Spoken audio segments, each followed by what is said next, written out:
الرحمن الرحيم. أعزائي المشاهدين، أهلا وسهلا بكم في فيديو جديد عن المنتخب اليمني.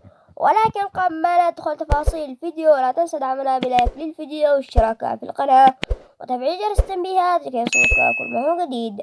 سنتحدث في هذا الفيديو عن مواعيد مباريات المنتخب اليمني للناشئين في بطولة كأس آسيا للناشئين 2023 المقامة في تايلاند. وأما على الجولة الأولى لمنتخبنا اليمني ستكون مع منتخب ماليزيا في تاريخ 2023 يونيو 15 يوم الخميس، وذلك في تمام الساعة 1 بعد الظهر بتوقيت اليمن.